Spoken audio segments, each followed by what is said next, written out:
person. So, I like to read and write and things like that. So this class fits me. I learned a lot from it.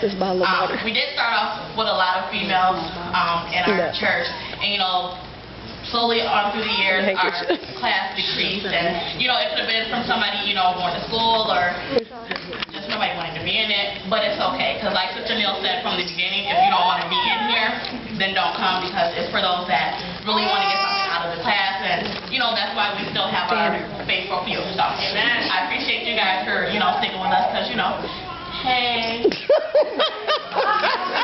Okay, excuse me. Hey, I want that back. You don't open that. Oh, I can't open it? No, I want that back. Would you be mad if I open it? No, go ahead, girl.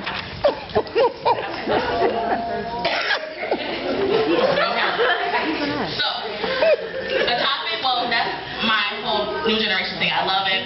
I love the teachers. I love you, Sister Jackie, and everything is just perfect. So, now, what we're actually doing in New Generation now is we are reading the book Before You Do by T.D. Jakes. And it's basically, to my knowledge, a relationship book on what you should do before you make the next step of being married and into that, internal commitment with your partner. So we're in chapters I really don't know, because I actually read my books.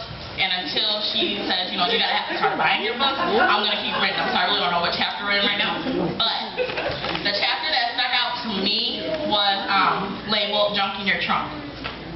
Now, I know you're thinking it's like a term to identify a female's body, but that's not what it is that I'm talking about.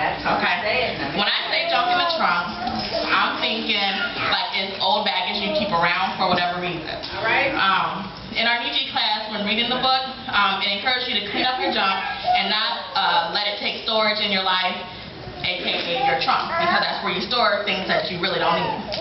Now, before you get involved in a relationship, don't you think it would be wise to let all of the emotional ties you have with your ex go? Because if not, if you're holding on to the hurt, the anger, the confusion that transpired between you and your partner, you'll bring it over into the new relationship, and that can cause conflict between you two. So it's definitely good to kind of like clear your plate and not take something old into the new.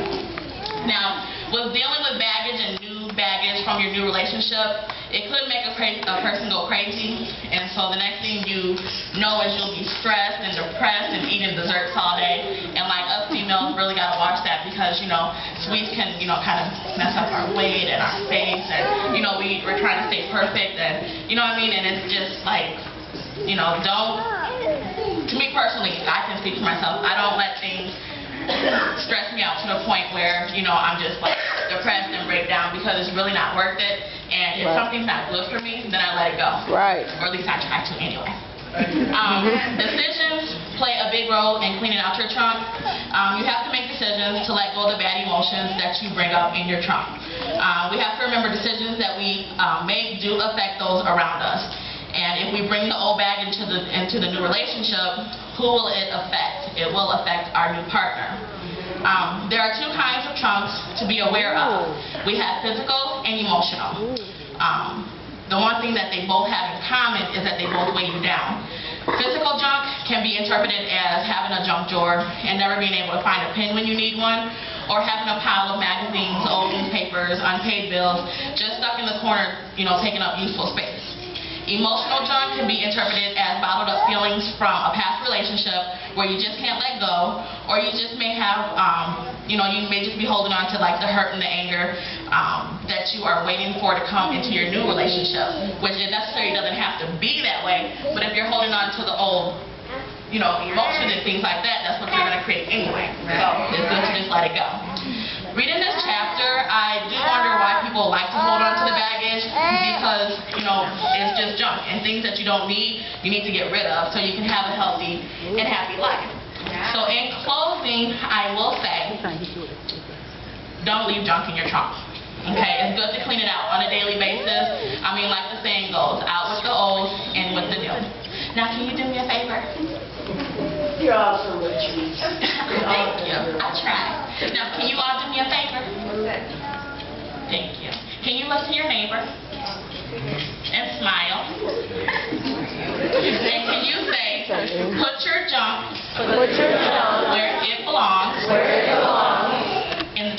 Amen.